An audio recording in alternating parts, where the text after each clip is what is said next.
Hello everyone, welcome back to my YouTube channel Nitin Academy.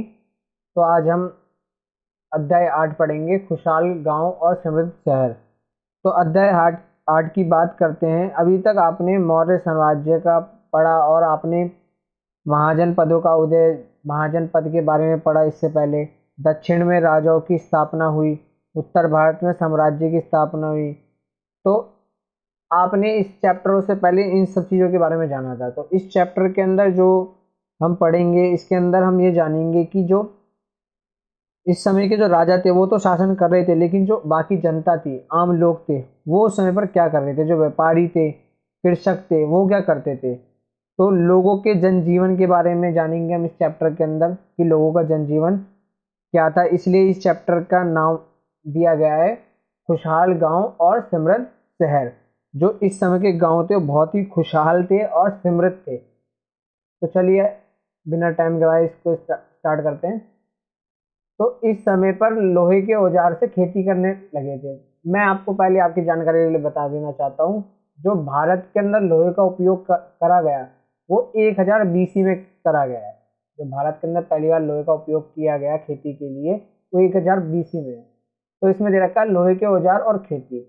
तो उपमहाद्वीप में लोहे का प्रयोग लगभग 3000 साल पहले शुरू हुआ था। जो उपमहाद्वीप के जितने भी देश हैं वहाँ पर लोहे का जो इस्तेमाल है वो 3000 BC पहले, मतलब 3000 साल पहले शुरू हो गया था। जो महापाषाण कब्रें हैं उसमें लोहे के औजार और हथियारों की बड़ी संख्या में साक्ष्य मिले। मैंने आपको पहले बताया था जो हमारे को कब्रें मिलती है वो महापाषाण काल की है। उत्तर वैदिक काल के अंदर किताबें मिलती है, महापाषाण काल में हमें कब्रें मिलती है। जो महापाषाण काल से हमारे को कब्रें मिली है वहाँ पर लोहे के औजार और लोहे के हथियार बहुत बड़ी संख्या में हमारे को मिले हैं। जो ये लोहे के औजार थे इनका क्या क्या कार्य था। तो जंगलों को साफ करने के लिए इन्होंने लोहे के औजार से कुल्हाड़ी बनाई, और खेतों की जुताई के लिए, हलों के लिए, इन सब के प्रमाण हमारे को 2500 वर्ष पहले ही मिल गए थे। जो पुराने जमाने के लोग थे, प्राचीन लोग थे, वो जंगलों को साफ करने के लोहे का उपयोग करते थे, जिसके उन्होंने कुल्हाड़ी बनाई। खेतों में जुताई करने के लिए, हलों के लिए, इन सब के लिए लोहे का इस्तेमाल करते थे। करीब आज से 3000 से 2500 साल पहले की सिंचाई, इस समय सिंचाई के लिए नहरें, कुएं और तालाब और कृत्रिम जलाशय बनाए गए थे। उस समय पर खेतों में पानी के लिए, सिंचाई करने के लिए नहरें बनाई गई थी, कुएं बनाए गए थे, तालाब बनाए गए थे, पौंड, और कृत्रिम जलाशय, मतलब इन्होंने खुद भी कुछ निर्मित करा था, मानव निर्मित, खेतों की सिंचाई के लिए। अब हम जानेंगे गांव में रहने वाले लोग जो थे वो बहुत खुशहाल थे। तो कैसे थे। तो इसके अंदर उपमहाद्वीप के दक्षिण एवं उत्तरी हिस्से में अधिकांश गांवों में 3 तरह के लोग रहते थे। जो उत्तर भारत का दक्षिण और उत्तरी भाग है वहां पर 3 प्रकार के ज्यादातर लोग पाए जाते थे। एक थे बेलाला, उड़वार और अदीमई। तो जानते हैं हम, जो बेलाला था वो तमिल क्षेत्र के बड़े भूस्वामी थे, मतलब भूमि लैंडर थे, भूस्वामी थे, भूमि के मालिक। और जो उड़वार थे वो साधारण किसान थे, नॉर्मली एक फार्मर थे। और जो अदीमई थे वो भूमिहीन मजदूर और दास थे, मतलब इनके पास भूमि नहीं थी और ये दास भी थे। अब जानेंगे हम देश के जो उत्तरी हिस्से हैं। अब देश के उत्तरी हिस्से के बारे में जानेंगे। देश के उत्तरी हिस्से में गांव का प्रधान व्यक्ति का ग्राम भोजन कहलाता था। जो गांव का हेडमैन होता था, मुखिया होता था, वो गांव का ग्राम भोजन कहलाता था। जो अनुवांशिक था, अनुवांशिक मतलब पीढ़ी दर पीढ़ी, जो उनकी फैमिली में पहले और कोई था, फिर उनका उनका कोई वंशक बना, फिर उनका कोई वंशक बना, उसको अनुवांशिक कहते हैं, जो पीढ़ी दर जेनेटिक रूप से होता है। ग्राम भोजन प्राय बड़े भूस्वामी होते थे। जो ग्राम भोजन होते थे, जो मुखिया होते थे, वो बहुत बड़े भूस्वामी होते थे, भूमि लैंडर होते थे, जो टैक्स भी वसूलते थे, कर वसूलते थे, और टैक्स के साथ साथ न्यायाधीश व पुलिस का भी काम करते थे। न्यायाधीश मतलब होता है जज, जो कोर्ट में जज होते हैं ना, उनको न्यायाधीश कहते हैं। तो ये मुखिया के साथ साथ भूस्वामी भी थे, टैक्स भी वसूलते थे, और न्यायाधीश और पुलिस का भी काम करते थे, मतलब लोगों को न्याय भी देते थे और पुलिस का भी काम करते थे, लोगों की रक्षा भी करते थे। कौन? गांव के मुखिया, जिनको भोजन पात्र भी कहा जाता था।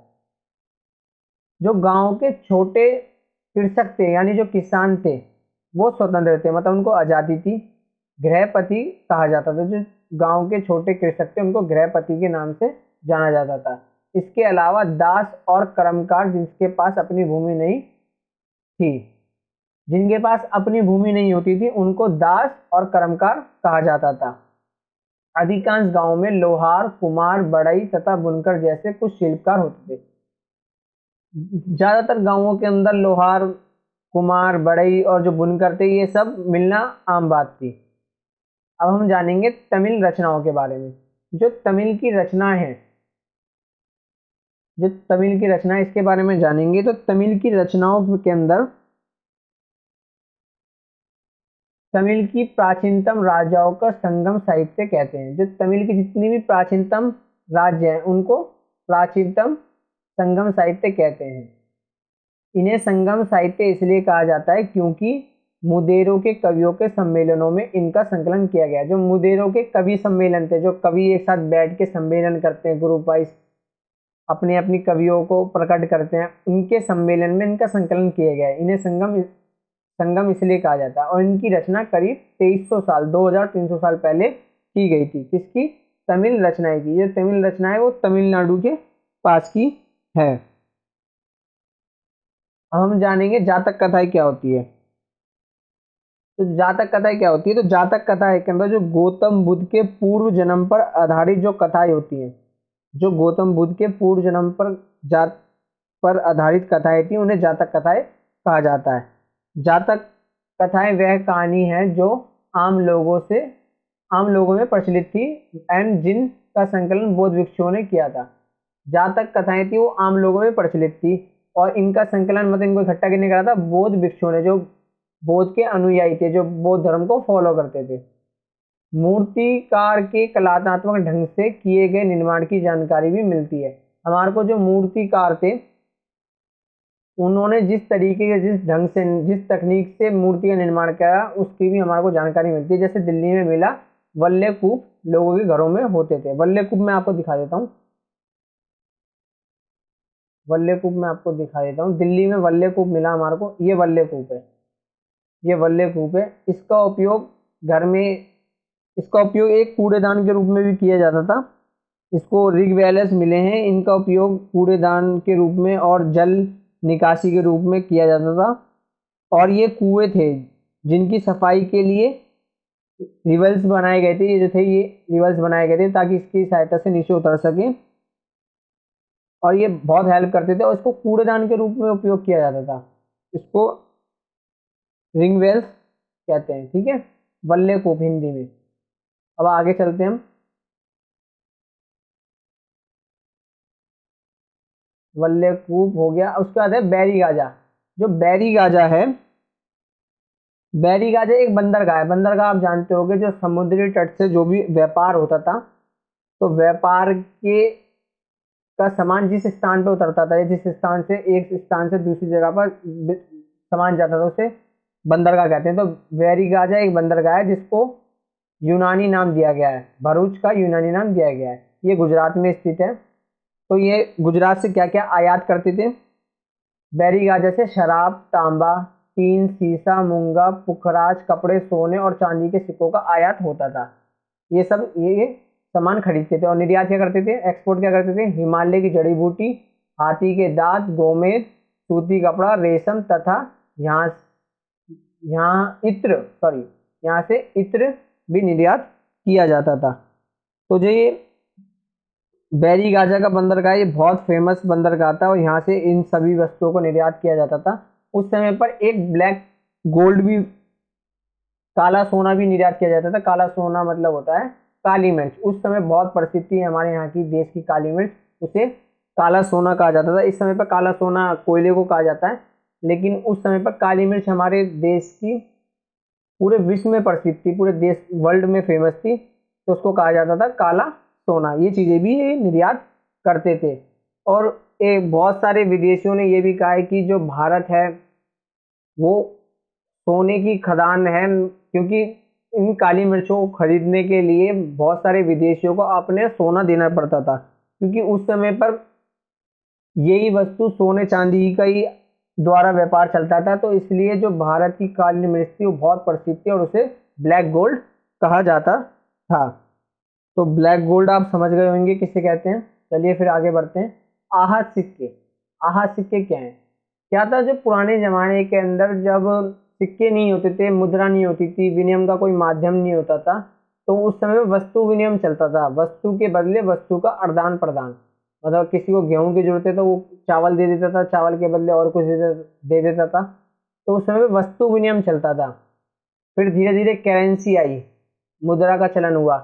तो जैसे ही मुद्रा का चलन हुआ, आहत सिक्के कहते हैं, ये आहत सिक्के दिखाए गए हैं। ये शुरू के सिक्के कैसे होते थे, जो विनिमय के रूप में स्वीकार किए जाते थे। तो जो आहत सिक्के थे वो चांदी या सोने के होते थे और इनकी आकृति आहत कर बनाए जाते थे, आहत कर के रूप में बनाए जाते थे, जिसके कारण इनके आहत सिक्के कहा जाता है। जो आहत सिक्के बनाए गए वो चांदी और सोने के मेटल से बनाए जाते थे। उनकी आकृति आहत आकार की थी, जिसके कारण इनको आहत सिक्का कहा जाता है। जैसे ही आहत सिक्कों का चलन हुआ, वैसे ही व्यापार में भी वृद्धि हुई, व्यापार भी बहुत चलने लगा, क्योंकि अब व्यापार करने के लिए हमारे पे एक सोर्स हो गया था, एक विनिमय का माध्यम हो गया था, जिसके द्वारा हम अपनी इस मुद्रा के द्वारा हम किसी भी सामान को खरीद या बेच सकते हैं। अब हम जानेंगे मथुरा नगर के बारे में। तो मथुरा, वैसे मेरे ख्याल से पूरे भारत के अंदर सभी को पता होगा मथुरा क्या है। ये कृष्ण जी की जन्मभूमि है और इनके बारे में हर किसी को पता है। तो लगभग 2000 साल पहले मथुरा कुषाणों की दूसरी राजधानी थी। जो कुषाण थे, जिन्होंने राज करा था, उनकी दूसरी राजधानी थी ये। इससे पहले भी एक और राजधानी थी, ये उनकी दूसरी राजधानी थी मथुरा। ये यातायात और व्यापार के दो मुख्य रास्तों पर स्थित है। जो मथुरा है वो यातायात के लिए, आवागमन के लिए फेमस है, और व्यापार करना हो उसके लिए भी ये बहुत प्रमुख रास्ते पड़ते हैं। पहला रास्ता उत्तर पश्चिम से पूर्व की ओर पड़ता है। जो पहला रास्ता है, अगर किसी को उत्तर पश्चिम से पूर्व की ओर जाना हो तो उसे तक्षशिला की ओर से आना पड़ता है, तक्षशिला से होकर आना पड़ता है। और दूसरा रास्ता उत्तर से दक्षिण की ओर आने वाला है। पहला जो रास्ता है, अगर किसी को उत्तर पश्चिम से पूर्व की ओर जाना हो तो तक्षशिला से होकर ही जाना पड़ेगा, और कोई रास्ता है नहीं। और दूसरा, अगर किसी को उत्तर से दक्षिण की ओर आना हो, ठीक है। अब हम जानेंगे जो शहरों के, मथुरा के अंदर जो शहर थे वो चारों ओर से किलेबंदी थे और इनमें अनेक मंदिर थे। किलेबंदी मतलब होता है, ये आपका होम हो गया, घर हो गया, और इसके चारों तरफ बड़ी बड़ी दीवारें खींच दी, ठीक है। तो ये हो गई किलेबंदी, मतलब इसके अंदर कोई घुस नहीं सकता, ये किलेबंदी हो गई। तो शहरों के, जो ये शहर था इसके चारों तरफ जैसे बॉर्डर होते हैं, उसी प्रकार से शहरों के चारों ओर किलेबंदी थी। इनमें अनेक प्रकार के मंदिर बने हुए थे। आसपास के किसान तथा पशुपालक शहर में रहने वालों के लिए भोजन जुटाते थे। जो आसपास के किसान थे, फार्मर थे, और जो पशुपालक थे, पशुओं को पालते थे, वो शहर में जितने भी रहने वाले लोग थे उनके लिए भोजन को इकट्ठा करते थे। मथुरा बेहतरीन मूर्तियों के लिए फेमस था। अगर कहीं पर भी अच्छी मूर्ति चाहिए, मूर्ति जो सबसे अच्छी मूर्ति बनाई जाती थी, उसका केंद्र क्या था? मथुरा। मतलब बहुत अच्छी कारीगरी यहाँ पर थी मूर्तियों के लिए। धार्मिक केंद्र भी मथुरा था, मतलब सबसे ज़्यादा धार्मिक जो स्थल था वो भी मथुरा था। धार्मिक मान्यता बहुत थी यहाँ पर। यहाँ बौद्ध विहार और जैन मंदिर कृष्ण भक्ति का महत्वपूर्ण केंद्र है। यहाँ पर बौद्ध विहार मिल जाएंगे आपको, जहाँ पर बौद्ध ने विहार बनाए थे, जहाँ पर जो भी उनके भिक्षुण थे वो आके रहते थे। जैन मंदिर मिल जाएंगे, और यहाँ कृष्ण भक्ति का एक महत्वपूर्ण केंद्र है। कृष्ण भक्त सबसे ज़्यादा यहीं पर ही लोगों को मिलते हैं। मथुरा में प्रशस्त खंडों तथा मूर्तियों पर अनेक अभिलेख मिले हैं। जो मथुरा है वहाँ पर खंडों पर बहुत सारी मूर्तियाँ मिली हैं और अनेक अभिलेख मिले हैं। अभिलेख आप जानते ही हैं, जो कठोर सतह पर उत्कीर्ण किए जाते हैं उसे अभिलेख कहते हैं। मथुरा, जो मथुरा है, मथुरा के अभिलेखों में सुनारों, लोहारों, बुनकरों और टोकरी बुनने वालों और माला बनाने वालों और इत्र बनाने वालों का उल्लेख है। जितने भी मथुरा के अंदर उल्लेख मिले हैं उनके अंदर जो सुनार है, लोहार है, बुनकर हैं, टोकरी बनाने वाले, माला बनाने वाले और इत्र बनाने वाले, इत्र आप जानते हैं परफ्यूम, उन सब का उल्लेख दे रखा है, उनके बारे में बता रखा है। अब हम जानेंगे शिल्पकार के बारे में। शिल्पा या शिल्पकार, शिल्पकार वो होता है जो अच्छी अच्छी वस्तुएं बनाता है। तो ऐसी है पुरा स्थल जानते ही होंगे आप, जहाँ पर भी पुरानी वस्तुएं प्राप्त मिलती है या साक्ष्य मिलते हैं, उसे पुरा स्थल कहते हैं। तो पुरा स्थल से मिट्टी के बहुत ही पतले, सुंदर और काले चमकीले पात्र मतलब होता है बर्तन, मिले हैं। जितने भी पुराना स्थल है वहाँ से हमारे को मिट्टी के बहुत ही सुंदर और पतले पतले और काले रंग के चमकीले बर्तन मिले हैं। उत्तर से वाराणसी और दक्षिण में मुदेरे कपड़ों के उत्पादन के लिए बहुत महत्वपूर्ण केंद्र था। उत्तर में वाराणसी और दक्षिण में मुदेरा, जो उत्तर का वाराणसी है और दक्षिण का मुदेरा है, वो कपड़ों के उत्पादन के लिए बहुत ही महत्वपूर्ण था। यहाँ स्त्री और पुरुष दोनों ही काम करते थे। जहाँ पर ये कपड़ों का उत्पादन होता था वहाँ पर स्त्री और पुरुष दोनों ही काम करते थे। जो शिल्पकार थे और जो व्यापारी थे अपने अपने संघ को बनाने लगे थे, जिन्हें शेरनी कहा जाता था। जो शिल्पकार थे जो इन चीज़ों का निर्माण करते थे, उत्पादन करते थे, और जो व्यापारी थे जो इन चीज़ों को बेचते थे, इन्होंने अपने लिए एक संघ बनाने लगे थे जिसको शेरनी कहा जाता था। शिल्पकारों की शेरनियों का काम प्रशिक्षण देना, कच्चे माल उपलब्ध कराना तथा तैयार माल का वितरण करना था। जो शिल्पकार थे उनका क्या था, एक तो प्रशिक्षण करना, मतलब उसकी जांच पड़ताल करना, कच्चा माल रॉ मटेरियल को प्रोवाइड कराना, और जो तैयार माल है उसको वितरण मतलब उनको बांटना।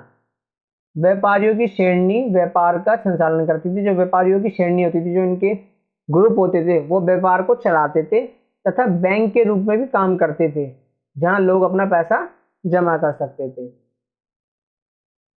अब हम जानेंगे बंदरगाह है जो अरिकामेंडु, वर्तमान में पांडुचेरी कहते हैं इसे। जो पांडुचेरी है भारत के निचले हिस्से में स्थित है। तो अरिकामेंडु में भी बंदरगाह था, यहाँ पर भी बहुत चीज़ों का आयात निर्यात होता था। तो लगभग 2200 से 1900 साल पहले अरिकामेंडु एक महत्वपूर्ण बंदरगाह था जो तमिलनाडु में स्थित है। यहाँ से हमें ईंटों से बनाए ढांचा मिला है, जो संभव गोदाम रहा होगा। यहाँ से हमारे को ईंटों से बनाना ढांचा मिला है, जो आकलन किया गया, अंदाजा लगाया गया कि वो एक गोदाम होता होगा, इसलिए इसको बंदरगाह कहा गया है।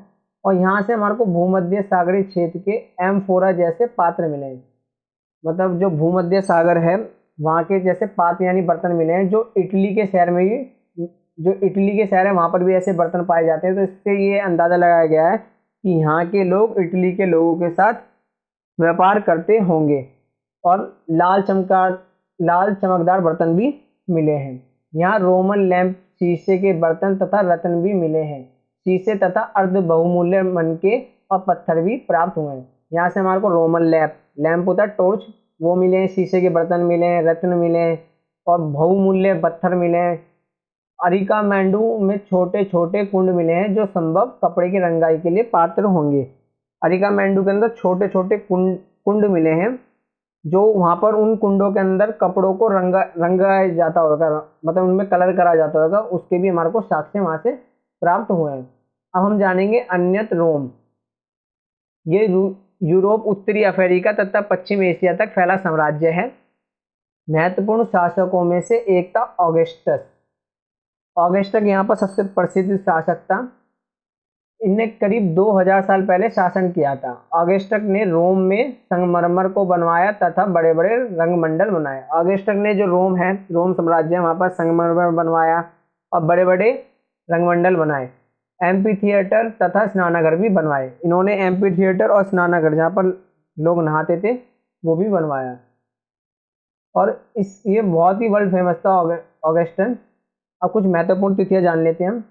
तो उपमहाद्वीप में लोहे का प्रयोग की शुरुआत 3000 साल पहले हुई। लोहे की प्रयोग में बढ़ोतरी से नगर आहत सिक्के करीब 25 साल पहले हुए। तो लोहे का प्रयोग हुआ तो सिक्के ही बढ़ने लगे। संगम साहित्य की रचना की शुरुआत 2300 साल पहले हुई और अरिकामेंडु 2300 तथा 1500 साल पहले हुआ था, जो एक बंदरगाह था। Thanks for watching guys. अगर वीडियो अच्छी लगे तो लाइक करें, शेयर करें, कमेंट करें और चैनल को सब्सक्राइब करें। Thank you.